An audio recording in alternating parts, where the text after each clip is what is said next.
Welcome to VLGA Connect, and it's that time of the week where we check into the VLGA Newsroom, where we find CEO Kathryn Arndt ready to talk about the stories of the week and what's upcoming. Hi, Kathryn. Hi, Chris. How are you today?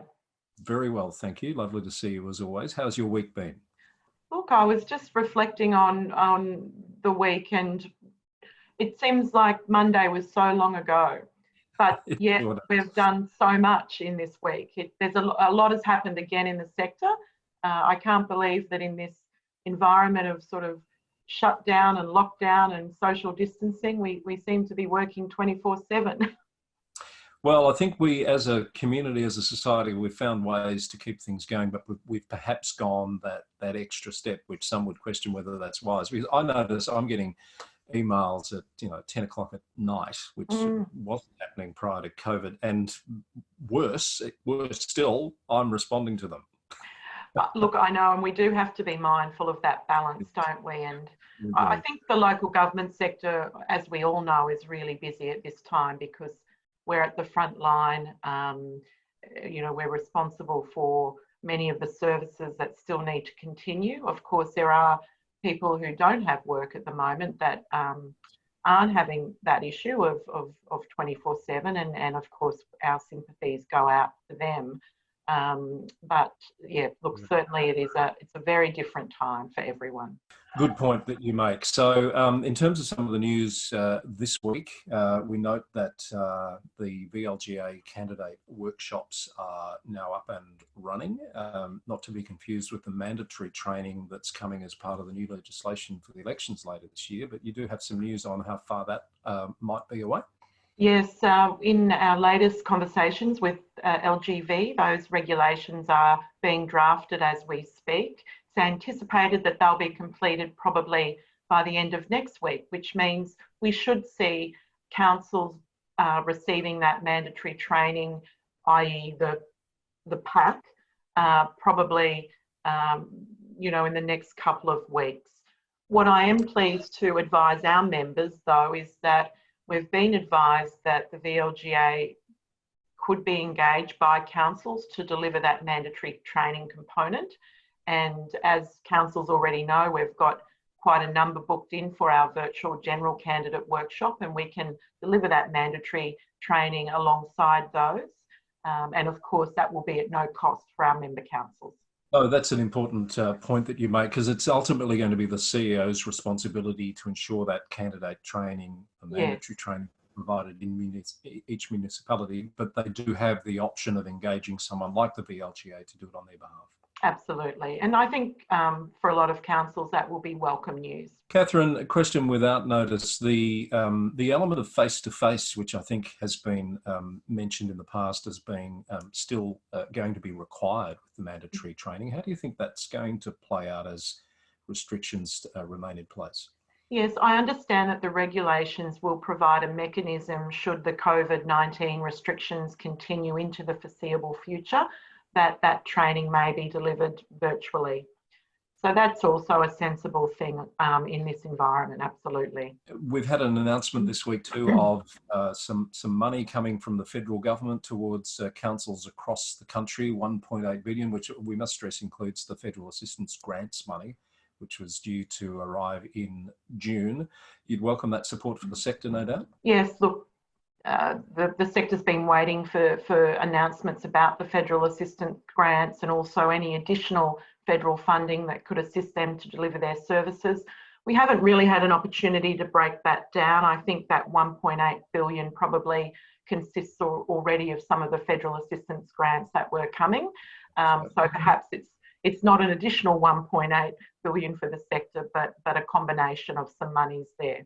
And I do note that the federal government has said the purpose of bringing this money forward is to allow stimulus projects to happen to create jobs in response to the coronavirus crisis. We'll be speaking with the Shadow Minister for Local Government federally, Jason Clear, on our program next week. So I imagine that will be one of the topics that will get a run.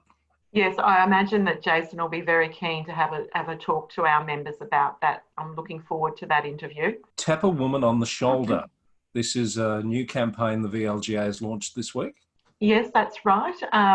And that was launched yesterday. And that simply is about encouraging more women to run in local government. And we thought we'd launch a campaign where we send out a challenge to all sitting councillors to, within their networks, it might be not just within their own municipality, but in other municipalities, if they know of some women, perhaps up to 5, who make excellent councillors, to tap them on the shoulder. The research already shows us that we don't have gender parity. I mean, the stats show us that. I think we have 38% of our councillor group are women. Some councils have more balance than others. This campaign, I must emphasise, is not about suggesting that women or men make better candidates than one another. And ultimately, the democratic process of the election prevails, and voters will choose their preferred candidate. But women are known not to sometimes have that confidence or even think about standing in local government unless someone actually taps them on the shoulder. And who better to do that than councillors who are already doing the role? They understand the responsibilities. So I think it's a nice way to get some, I guess, closer to those targets of the state government's gender equality strategy of 50-50 by 2025, consistent with the principles of the Gender Equality Act that was passed earlier in the year, and also the local government women's charter, which I think about 74 of the 79 councils have actually signed up to. You've answered the questions I was going to ask you about that, other than to say with the election proceeding this year, with the COVID-19 environment and some level of restrictions, no doubt, going to be in place, and the elections run with a postal method, that just makes it even more important that we do everything we can to ensure that balance is improved. Yes, and also there's a recognition that in times of disasters like the COVID-19 pandemic, women are often busy doing a number of things and may not even be thinking about those local government elections in October. Okay, quick look back at what we've done on VLGA Connect this week. Kathryn, what was a highlight for you? Well, we had our second live panel on Monday with Timothy Kariotis from the School of Government at Melbourne Uni, and that was talking about digital governance in the smart city. And we had, I think, if you can remind me, about 48 participants. Yes, around the 40 mark, yes. Yeah, yes. And again, terrific questions from the audience. It clearly is a very topical issue for councils, whether they be small or large, or growth area councils. And in fact, we look forward, the VLGA, to perhaps doing some more work with Melbourne Uni in this space. So check out that episode, which is available now, with our live panel with Tim, who is a terrific speaker, knows his subject so well. I found it quite fascinating. We've also talked about the Hart Awards, which is a VLGA initiative, 7 years running now, and you're needing to rethink how you do this in the current environment. Yes, so we had an interview yesterday with Diana David, who's the CEO of Reconciliation Victoria, who we partner with these awards. And one of the things that we're, of course, disappointed about is that we're unable to host that wonderful celebration that we normally do that accompanies the Hart Awards, but we are looking at different ways that we can celebrate these wonderful initiatives that are out there. So our viewers would have seen the 16 finalists that have been announced, and we're profiling each of their nominations through our social media channels. And in the week of Reconciliation Week, we will announce the winners and when we'll do that virtually, of course, but hopefully closer to the end of the year, we can have a small celebration. For those who want to catch up and haven't seen our episodes this week, we also spoke with Andrew Greaves, the Victorian Auditor General. I recommend that one to you. Stephen Cooper provided another governance update, and that's where we've done a little bit of analysis of the Ombudsman's report into the city of Ballarat. I don't think we need to go into that again here, Kathryn.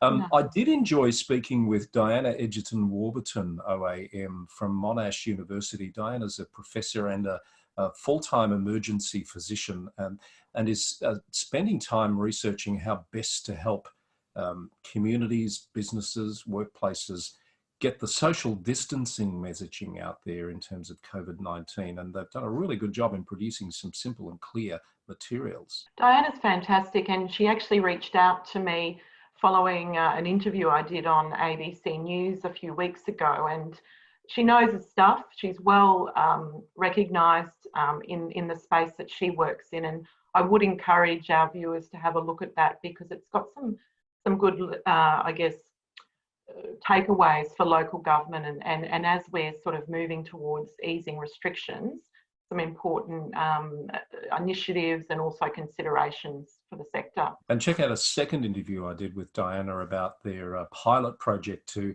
crowdsource non-medical grade PPE to assist in medical training, which I just thought was a brilliant idea, and they're looking to expand that with hopefully some government support. Just conscious of time, Kathryn, we've got another big program coming up on VLGA Connect in the coming week. What are you most looking forward to? Well, we've got a few people coming up next week. We've got Jude Munro, who's chair of the Victorian Pride Centre.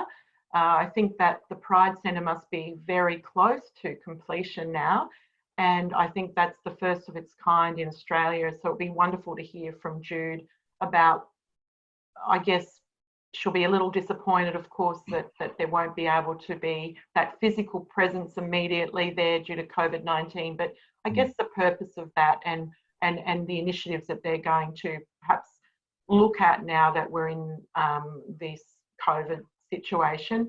We've got Emma Dawson, the Executive Officer of Per Capita, which is a think tank, talking about some of, I think, the economic and social policy issues. Very much about how do we return to a more just and sustainable economy as we come out of COVID-19, and making sure that certain parts of the community aren't left behind in that process.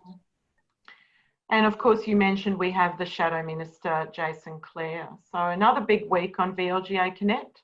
Indeed. And I'm sure you want to give a quick plug to an open forum that you've got coming up on Wednesday with regard to gender and disaster. Yes, I think at this stage we've got about 90 people booked in to attend that live panel with, that's a partnership between Gen Vic and also the VLGA, and it's looking at the issue of